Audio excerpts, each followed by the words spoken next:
chamar Braulio, pastor Braulio, que é outro amigo querido, para orar pelas ofertas e pelo meu amigo Carlinhos.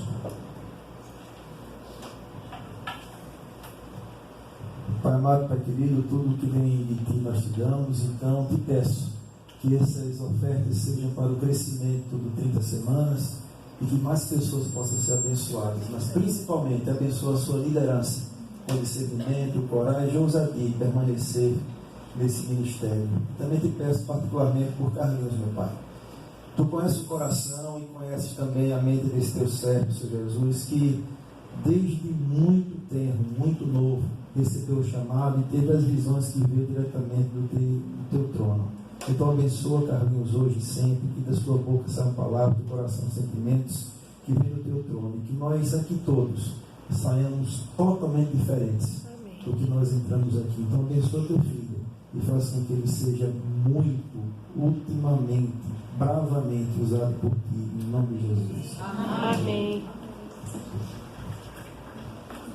Amém. Que bom estar aqui e muito feliz pelas palavras. Aquele garoto que está esperando a carona chegar.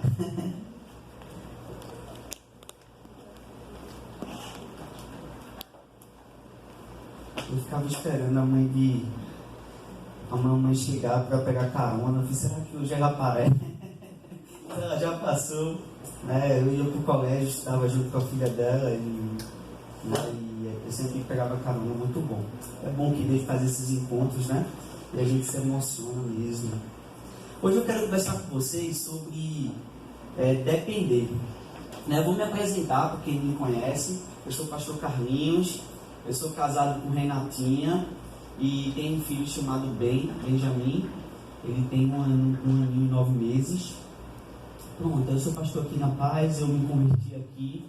Eu me converti com 15 anos, na minha adolescência ainda, e tudo aconteceu na minha vida aqui nessa igreja.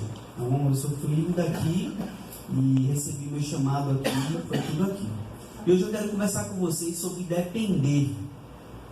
Deixa eu colocar um pouquinho assim. Depender de Deus. É muito difícil para a gente aprender isso, porque nós somos criados para uma autonomia. Ou eu diria mais ainda, uma autossuficiência, autodependência, você depender de você mesmo. Então, nós somos treinados desde jovem, desde que nasceu, porque essa é a cultura e o modo de funcionar do ser humano. Então, no colégio a gente aprende a passar em alguma coisa para ter um próprio dinheiro, que é a independência financeira. Então, assim, aprender sobre depender vai contra toda essa estrutura que a gente aprendeu a conviver diariamente com a nossa vida. Então, mesmo que a gente passe por muitas dificuldades e lutas, sempre vai bater nisso, porque a raiz nossa está comprometida ali, tá certo?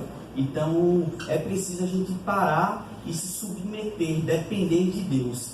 Nós somos criados por Deus para enfrentar isso, para enfrentar essa certeza que a gente precisa da dependência dele, porque a gente de alguma forma carrega bagagens, fardos, coisas que aconteceram na nossa vida, e o Evangelho sempre diz assim, ó, meu fardo é leve, mas o fardo existe.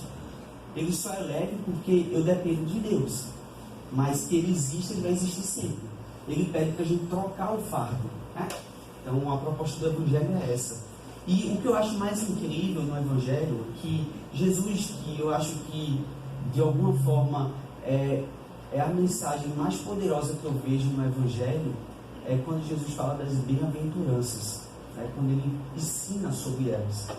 E a primeira bem-aventurança que Jesus fala significa depender. Eu vou explicar por quê. Diz assim, ó, no capítulo 5 de Mateus, diz assim, no versículo 3: bem-aventurados os pobres em espírito, pois deles é o reino dos céus. Sendo que quando a gente lê essa mensagem, esse versículo, a gente pensa assim, bem-aventurado é aquela pessoa pobre, né, que passa necessidades financeiras. Não é isso que o Evangelho está ensinando, não. Até porque pode ser uma pessoa pobre, mas tem uma soberba. O que ele está falando é que bem-aventurado é humilde de espírito. A figura que ele usa de pobre, sabe o que é? Porque o pobre, ele necessita de comida, ele tem necessidade, ele tem fome, ele precisa do alimento, ele está ali mendigando, pedindo. Então, a figura que Jesus usa para que eu e você entendam o que é depender dele é: sejam humildes de espírito, pobres de espírito, dependentes de Deus, necessitados de Deus. Isso é depender. Você entende? Então, o que dificulta maior a gente não é a luta que a gente enfrenta com o passado, com o presente, ou com a ansiedade do futuro. A maior luta que a gente enfrenta é depender. É como o texto diz aqui, ó, em Mateus 6, verso 33. Busquem, pois, em primeiro lugar o reino de Deus e sua justiça, e todas essas coisas lhes serão acrescentadas. Então, de alguma forma, se a gente buscar em primeiro lugar o reino de Deus, se a gente buscar depender de Deus, se a gente buscar, quando ele vai desenvolvendo mais aqui, as bem-aventuranças, ele fala sobre bem-aventurados, diz assim, ó, bem-aventurados que choram, depois ele diz assim, bem-aventurados humildes, e depois ele diz, bem-aventurados que têm fome e sede de justiça. A ideia de sede de justiça é muito mais do que uma justiça social só. É uma justiça que parte de um reconhecimento das nossas limitações, dos nossos pecados, dos nossos erros. Porque é promovendo esse reino dentro da nossa vida que eu vou ter que ser capaz de impactar o social, impactar o mundo, levar o mundo à justiça, porque a justiça de Deus se faz em mim pela graça, pela misericórdia, pelo perdão, pelo cuidado dele sobre a minha vida. Então é preciso a gente de fato perceber isso. Você tem buscado Deus em primeiro lugar, ou você tem se... Porque às vezes a gente pode fazer 30 semanas com a maior preocupação da gente seja, sabe qual? Resolver o problema que eu tenho. Ou resolver a luta que eu enfrento. Mas o seu maior problema é ter Deus como centro, como primeiro. Esse é o problema que precisa ser resolvido. É depender dele e ter ele em primeiro lugar. Essa é a necessidade que eu quero convidar você, a depender de Deus. E como é que eu posso fazer isso? É preciso depender dele um dia de cada vez. Tem um texto que está em Mateus 6, do 25 ao 24, que diz assim, ó, observem, eu falei errado, foi? Não? Mateus 6, do 25 ao 34, certo? Observem as aves do céu, não semeiam, nem colhem, nem armazenam em celeiros. Contudo, o Pai Celestial as alimenta. Não tem vocês mais valor do que elas? Portanto, não se preocupem com o amanhã, pois o amanhã se preocupa consigo mesmo. Basta a cada dia o seu próprio mal. Então, para depender de Deus, eu preciso entender esse princípio aqui. Cada dia tem o seu próprio mal. Então, talvez a luta de pessoas que estão aqui seja um exemplo. Com a depressão, né? Eu olho o meu traçado sempre, o meu retrovisor sempre, eu não sei lidar com ele, então eu estou preso no passado, eu passo processo depressivo. Ou pode ser o presente, eu sou extremamente angustiado, quero resolver as coisas logo, então eu entro nessa paranoia, esse estresse diário. Ou pode ser simplesmente o futuro, então eu sou extremamente ansioso, porque, ai meu Deus, será que isso vai dar certo? E se isso, e se isso, e se aquilo, e se aquilo outro? E a gente não percebe que Deus já está diante da nossa vida. É assim que o Evangelho diz. Deus, ele não é surpreendido, ele jamais pode ser surpreendido, ele não muda. Então é preciso a gente se relacionar verdadeiramente com esse Deus. Se a gente tiver uma compreensão, eu sei que não é fácil, é uma construção, é toda uma formação, é toda uma mudança, né, que a gente falou aqui, que precisa acontecer, envolve uma continuidade, mas é vivendo isso e uma decisão diária, de um dia de cada vez mesmo. Porque o que é que aflige você no seu dia a dia? Para que você acha que se preocupando pode ter o controle? Porque a gente sabe que ninguém pode controlar o incontrolável. Eu não posso controlar o futuro, né? Eu não posso controlar. Às vezes eu atendo muitas mães, às vezes elas falam assim, mas meu filho, não sei o que. Não, você tem orado e entregar seu filho a Deus? Tenho. Então, deixe Deus ser Deus. Se você quiser controlar o futuro, você assume a posição de Deus. Não é verdade? Se quiser controlar o futuro, a gente assume a posição de Deus. Basta a gente entender e não ser oprimido por isso, sabe? Tentar perceber a nossa vida, que a gente tem um cuidado de Deus e que esse ensino de basta cada dia o seu mal deve convencer a gente do nosso lugar. Se Ele cuida das aves, né? Se Ele cuida de uma ave, Ele vai cuidar da gente. E é por isso que o foco, quando a gente está ansioso, é que o nosso coração está dividido. O que é o coração dividido? O coração dividido é o seguinte: eu escolho controlar e ter o controle do que depender e estar sob o controle de Deus. Meu coração fica dividido. Então é preciso ele não ficar mais dividido, mas focar em Deus. A preocupação, ela não pode dividir o nosso coração. A gente precisa... eu sei que tem muita gente aqui que não sabe explicar o porquê chegou a certas situações que vive hoje. Tem coisas que na minha vida eu fico tentando entender, mas eu não consigo. Mas não é o que eu não entendo, mas é o pouco que eu sei e que eu vivo com Deus é suficiente para enfrentar o dia a dia, viver o dia de cada vez. Porque o próprio não saber diz muito de quem eu sou, do ser limitado que eu sou e a grandeza de Deus. Você entende? Então é muito confortante para mim saber que o meu lugar, saber que eu não tenho o controle das coisas, que eu preciso depender inteiramente de Deus, porque as aves fazem isso, porque eu não posso fazer se eu penso sobre a minha fé, né? Não perca tempo imaginando as coisas, ou também não se trata de ficar parado, né? Se trata porque a oração é um tempo produtivo, né? Você quando ora, você age também. Então confiar é descansar nele, mas ser ativo nele, né? Produtivo nele. Porque Deus nunca vai nos convidar a viver uma zona de conforto. Porque você sabe muito bem, para mudar e desenvolver isso aqui, é você literalmente sair da zona de conforto. Se eu chegar aqui, faz isso não. Então, é preciso de fato você se avaliar diante de Deus. A oração, ela revela quem a gente é, se a gente realmente ora, ou se aquilo ali é mais um momento mecânico do nosso dia. Mas se a gente orar verdadeiramente e em produção diante de Deus, a gente vai perceber, a verdade vai vir à tona, a luz vai vir. Porque suas motivações reais vão aparecer. Então, eu sempre estranho muito quando acontece assim. Em gabinete acontece muito isso, né? A pessoa sempre fala de alguém. Não, porque você tem, eu fico só ouvindo. Não, porque alguém fez isso comigo, alguém fez aquilo comigo, eu fico só ouvindo. Aí quando ela deixa, eu vou entrar, né? Porque o Evangelho, ele parte primeiro de uma responsabilidade sua, né? Então, humildes de espírito jamais pode ter a soberba, que a irmã falou aqui, porque eles se reconhecem como serventes de Deus, dependentes de Deus. Então essa postura muda tudo, porque você se avalia primeiro. Amém? Então se avalie essa noite. Se você se avaliar, você vai perceber o quanto você depende de Deus. E não adianta você achar que se o problema resolver, as coisas vão melhorar. Não vai, porque vai vir outro. Mas se você depender de Deus, Ele pode vir em qualquer situação. Você sabe o porto seguro, você sabe onde tem sombra, você sabe quem pode socorrer, cuidar de você. É porque você tem Deus, né? Então, acho que uma ave sabe disso, quanto mais a gente. Amém? Como depender de Deus em um dia de cada vez? Primeira coisa, negue-se a si mesmo e faça a vontade de Deus. Jesus dizia assim, em Lucas 9:23.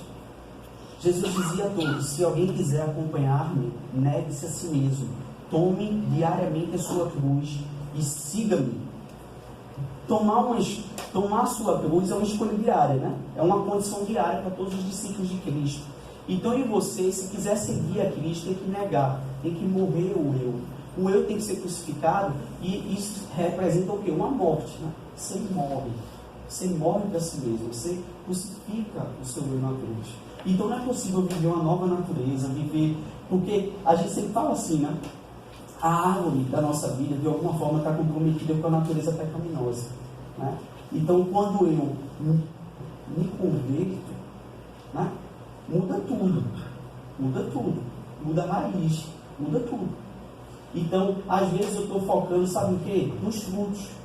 Eu estou focando, sei lá, na minha ansiedade, na minha luta contra o sexo, na minha procrastinação. Então, eu estou focando nos frutos errados. Mas o que Deus quer tratar é a raiz das coisas, né? É lá embaixo, é algo muito mais profundo. Porque os frutos, eles não vão deixar de existir. Sempre vai aparecer outro, porque eu não sou perfeito nunca. Mas se eu for na raiz, eu vou poder, de fato, mudar tudo. Mudar tudo.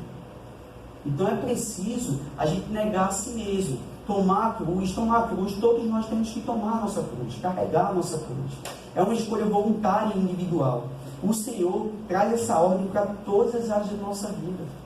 A gente precisa seguir com Cristo em equilíbrio, gente, de vida, em maturidade.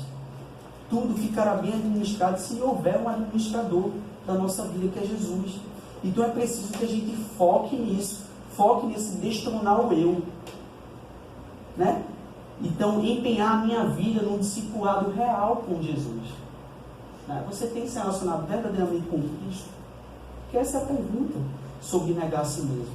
Se Ele é o seu Senhor, se de fato você morreu naquela cruz e também ressuscitou com Ele.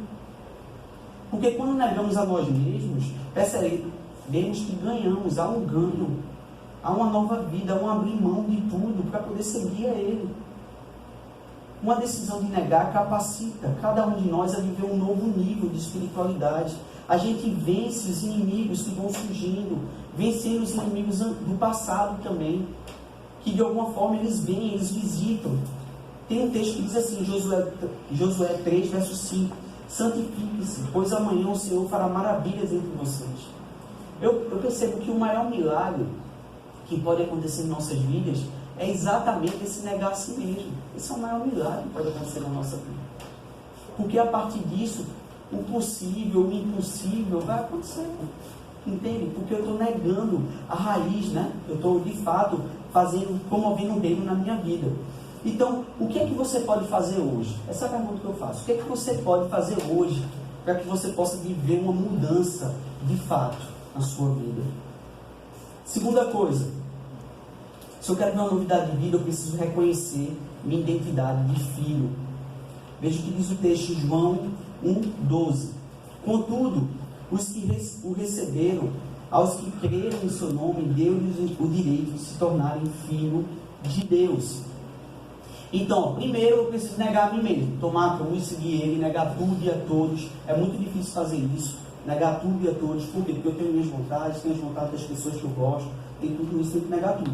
Agora é reconhecer minha identidade de filho. Eu não sei que identidade você chegou até hoje, né? Porque tudo que fizeram a gente é como se fosse carinhos na nossa identidade, né? Então, tipo, se você sofreu uma traição, se você sofreu um abandono, se você sofreu essas coisas, com certeza foram carinhos na sua identidade, que machucaram você, feriram você, né? Então isso dificulta o desenvolvimento da sua identidade junto com Deus. Os valores, o que Ele quer para você. Então é preciso se colocar humildemente para perceber isso. Porque a gente não recebe, porque a gente não entende o nosso direito. Eu não faço direito, nada disso. Mas para você receber algo, você entende que é seu por direito, porque foi conquistado por você. Cristo morreu na cruz, Ele conquistou a herança que é dado a mim. Então, eu como filho jamais posso me comportar como um mendigo. Na verdade, nesse sentido, sim. Eu preciso entender. É que uma vez eu escutei uma comparação que dizia assim, né? Você chega na casa do seu pai, ou da sua mãe, ou na sua casa, você pede autorização para abrir a geladeira? Não, você chega, abre, come, deita no sofá, leva no banheiro, vai. Não é assim? Agora o problema é que a gente não trata assim o nosso relacionamento com Deus. A gente chega na presença dele, a gente fica, eita, meu Deus, eu posso falar isso assim, eu posso pedir isso. A gente fica cheio dele, dentro da presença de Deus, e Ele é o nosso Pai. Então é preciso rasgar a nossa vida ali e a gente perceber isso, que Ele quer promover em nós a identidade dele, o chamado dele para a nossa vida. E Ele quer que você entenda, de fato, que você é filho, que você é herdeiro, que você foi escolhido por Ele, que Ele morreu no seu lugar. Ele quer que você desfrute de todos os princípios e valores que Ele tem para você. Ele quer que você se alimente dos frutos do Espírito. Ele quer que você promova isso. Eu não sei se você conhece Ele, sabe? O perigo é muitas vezes a gente não conhecer o nosso Pai, não saber o que Ele pode nos oferecer, não saber o que esse relacionamento pode promover na nossa vida. e a gente fica sem perspectiva nenhuma, porque a gente não sabe quem é o nosso pai. Eu não sei se eu já contei essa história aqui, se eu contar, levanta a mão, só para eu saber, né? De repente, estou repetindo a mesma história, mas eu lembro de uma história que uma vez eu escutei, que dizia assim, um garotinho foi para Disney com o pai, né? E quando chegou lá na Disney, eu acho que eu falei isso. Vocês não lembram não? Porque Disney não tem não, né? Aí, veio, o que aconteceu? O garotinho chegou lá na Disney com o pai e eu nunca fui na Disney, né? Mas na história diz assim, que ele pegou um papel bem grande que diz onde é as coisas, né? Tipo um mapa. E quando ele abriu o mapa, ele abriu na entrada assim, né? Aí o pessoal entrou correndo, aí rasgou o mapa dele. E na hora, ele começou a chorar. Uma criança começou a chorar. Arrancaram meu mapa, eu queria tanto esse mapa pra mim. Começou a chorar, né? Começou a chorar. Aí o pai olhou pra ele assim, filho, tu tá na Disney. O mapa não é nada, tu tá aqui, pô, tu vai ver tudo, né? Aí às vezes é assim que a gente se comporta com Deus. A gente tem Deus, a gente já tem o que a gente precisa, né? Já tem o que a gente precisa. Mas a gente se comporta com um sentimento de escassez, sabe? Está faltando, não tem, não presta, aí tem murmura, aí reclama. E Deus cada vez vai se tornando menor e os nossos problemas maiores. Porque o nosso foco está completamente errado. A gente está na Disney, mas continua na nossa casa lá. Claro, porque a mente não muda, o entendimento de filho não muda, o relacionamento não muda, não há um crescimento, não há maturidade. Você percebe o que eu estou falando, gente? Então é preciso a gente permitir viver isso. A identidade de filho é muito importante para que a gente possa vencer qualquer coisa. Eu não estou dizendo que vai ser de um dia para o outro, né? Pode acontecer de um dia para o outro, mas você sabe para onde está indo, você sabe quem está direcionando você sabe sobre que trilho você está andando, você sabe qual imã segura você nesse trilho. Você tem uma direção, você não vai comprometer os seus valores, você não vai vender seus direitos de primogenitura. Vender direito de primogenitura é muito mais do que aceitar só uma alimentação que Jacó fez para Esaú. É você vender quem você é. Você já não sabe mais quem você é, porque o inimigo já comprometeu tudo, roubou quem você é. Entende? Então é preciso você saber quem você é. Eu sou filho, sou filha, sou herdeiro. O que me aguarda é exatamente um processo longo, contínuo, constante, persistente, perseverante, mas Deus está comigo. Amém? Uma terceira coisa, permita-se descobrir coisas novas diariamente. Diz assim, Deuteronômio 29. As coisas encobertas pertencem ao Senhor. A gente não vai saber nunca de tudo. Por isso que a gente sabe o nosso lugar, ao nosso Deus. Mas as reveladas pertencem a nós e aos nossos filhos para sempre, para que sigamos todas as palavras dessa lei. Então, para que eu possa permitir viver coisas novas diariamente, é preciso valorizar as pequenas conquistas. Porque às vezes, o que eu percebo é o seguinte, às vezes eu atendo muita gente que chega assim para mim, mas pastor, eu não vejo evolução nenhuma. Eu estou lutando com depressão há muitos anos já, fazem 10 anos. Diz, olha, eu acho que você não está vendo as pequenas conquistas. Porque, às vezes, as pequenas conquistas, elas são extremamente importantes para a gente viver um dia de cada vez. Na verdade, se a gente se desesperar, gente, entenda uma coisa, quem tem mais paciência no processo é Deus. Deus. As pessoas à sua volta podem desacreditar, as pessoas à sua volta, você mesmo já desacreditou há muito tempo. Mas Deus não, Deus vai persistir, porque Ele quer manifestar a obra dele na sua vida e através da sua vida. Então valorize essas pequenas conquistas, para que você possa abençoar mais as pessoas, para que você possa ter um ganho que vai abençoar muitas vidas. Tenha cuidado também, sabe com o quê? Às vezes, a gente precisa de uma agenda, né? Tipo, não só agendas assim, o que eu quero daqui a 5 anos, 10 anos, aonde eu quero chegar, isso é muito importante para a gente. Porque se a gente está perdendo a capacidade de sonhar, a capacidade de ter perspectiva do futuro, alguma coisa está errada. Né? Entenda, um filho de Deus, uma filha de Deus precisa ter perspectiva de futuro. Precisa saber que o futuro é algo que, por mais que eu passe por lutas, e eu vou passar por elas, porque, gente, poderia ser tudo mais fácil, mas não é. Porque quando as coisas são fáceis, a gente não amadurece, a gente não cresce, a gente não se desenvolve. Então, Você pode olhar que as árvores passam por transformações, muitas coisas, para poder dar os frutos que ela dá. Né? Então, a mesma coisa na nossa vida. Então, a gente pode ser uma semente ali que ninguém dá nada por ela, mas ela tem um potencial de crescer, se desenvolver e dar frutos. Assim é a vida cristã. Então, diariamente, a gente precisa perceber isso, que o futuro que Deus nos reserva é cheio de promessas, né? É cheio de coisas boas. Ele diz assim, ó, os meus planos são os melhores que os seus. Então, é preciso a gente viver essa dimensão do reino e acreditar sempre, porque o passado ele não pode escravizar a gente, né? Então, a gente precisa olhar para frente. Veja o que diz esse texto. Portanto, se alguém está em Cristo, é nova criação. As coisas antigas já passaram e eis que surgiram coisas novas. Por que vocês acham que o Evangelho é esse tipo de proposta? Tem coisas novas. Porque todo cristão é chamado a pensar diferente diariamente. Renovação de mente. Porque, um exemplo, você pode cair em pecado, cair naquela área, né? Como eu falei, de vez em quando eu caio, mas caí. Mas renova a minha mente. Misericórdia, tudo. E volta de novo para a caminhada. Gente, entender essa dimensão da misericórdia de Deus é muito complicado, mas o que eu entendo, de forma bem simples, é que sempre um cristão é chamado para novidade de vida. Ele não pode ficar preso a um passado, ele tem que viver o novo de Deus. Uma coisa que eu queria fazer uma pergunta aqui para vocês refletirem, eu não sei se vocês refletem ela depois, né? Eu acho, né, de novo.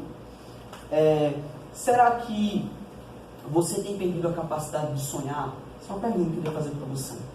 Porque nós somos chamados a ser filhos, herdeiros, príncipes, embaixadores, né? Nós somos chamados a ir a lugares e cuidar de pessoas. Porque, gente, olha, nunca se trata só de você. Porque se o Evangelho se tratar só de mim, então eu era salvo e eu vou para a glória. Não é assim? Eu vou para a glória. Mas quando ele deixa a gente aqui, ele tem uma missão. Por isso que a sua luta, de repente, para o bom combate da fé que você está enfrentando, o espinho na carne que você está enfrentando, né? A fraqueza, porque a gente não fala de fraqueza, mas a fraqueza ela é muito importante para o nosso desenvolvimento de fé, porque Deus só aperfeiçoa o caráter dele em mim através da minha fraqueza. O problema é que hoje em dia não se fala de fraqueza, né? Hoje em dia é alta performance, você vai ganhar, você vai conseguir. Aí quando a pessoa chega em casa, está depressivo, mas na internet está tudo bonito. Deixa eu falar uma coisa para vocês. O Evangelho fala sobre fraqueza. A cruz foi uma fraqueza, uma aparente fraqueza para muita gente, mas Jesus venceu a cruz. Você entende, gente? Então é preciso a gente perceber essa dimensão. Eu e você temos fraqueza, temos lutas e vamos sempre ter. Paulo orou, tira de mim esse filho da carne, mas não sai. Por quê? Porque eu me aperfeiçoo na sua fraqueza. Então, ore também pelas suas fraquezas. Porque, Senhor, como ela aponta na minha dependência de Ti? Se a gente tiver fraqueza, a gente depende não, gente. Na verdade, é ou não é o que eu estou falando? Então, é isso, gente. Dependa de Deus. E sonhe grande. Eu quero saber se vocês estão sonhando. Tá certo? Quarta coisa, dependa apenas hoje. Porque, o que eu acho incrível, tem um texto aqui, a gente, todo ano, a equipe pastoral, ela faz devocionais, né? Não sei se vocês lembram daqueles livrinhos que tem, e a gente sempre faz, né? Devocionais e tal. E eu fiz um devocional sobre ansiedade, e eu peguei um texto de Filipenses,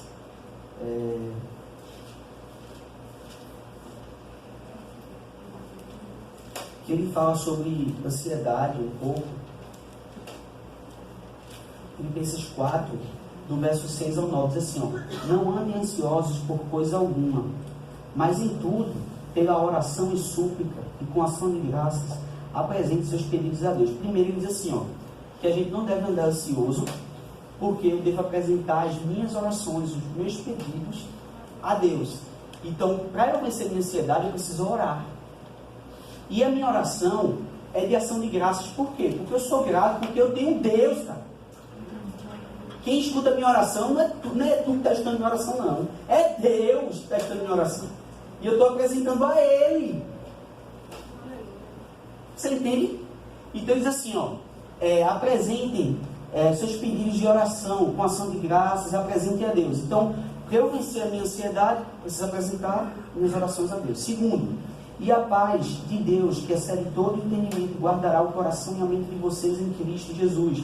Sabe o que significa isso, a paz? É o seguinte, que quando eu oro e apresento meus pedidos a Deus, eu já estou assim, caramba, Deus já sabe o que eu preciso. Eu vou descansar e depender dele. A paz vem depois. Por quê? Porque ela vai guardar a minha mente. E sabe qual é a ideia de guardar? É como se fosse pense num, sei lá, num soldado bem guerreiro, não sei o que você pode pensar. É como se fosse um guarda armado na sua cabeça. Que quando você pensar assim, meu Deus, eita, vai acontecer isso. E o guarda está aqui, protegendo a minha mente desses pensamentos, dessa ansiedade, dessa tentativa de controlar de novo. Eu já coloquei os meus pedidos para Deus. Eu já agradeci porque Ele vai cuidar dele. Porque eu estou me preocupando? Deixa o guarda que Deus colocou lá, sei lá, o anjo, o que você imaginar, para trazer isso para você. Deus está cuidando de você. Então, essa paz só vai vir com esse entendimento. Aí eu consigo trabalhar a minha mente com a mente de Cristo, né? Com as coisas que Cristo diz, não com as mentiras que eu acredito, não com os pensamentos irreais que eu quero controlar as coisas, entendeu? Eu começo a depender dele dia a dia. Aí ele vai para o 8. Finalmente, irmãos, tudo que for verdadeiro, aí é o que a gente pensa. Tudo que for nobre, tudo que for correto, tudo que for puro, tudo que for amável, tudo que for de boa fama, se houver algo que é excelente ou digno de louvor, pensem nessas coisas. Então o que ele está dizendo? Eu vou dar a paz de vocês se vocês pensarem diferente. Se vocês pensarem que tem um guarda cuidando da mente de vocês, para que vocês não entrem num ciclo de novo de ansiedade.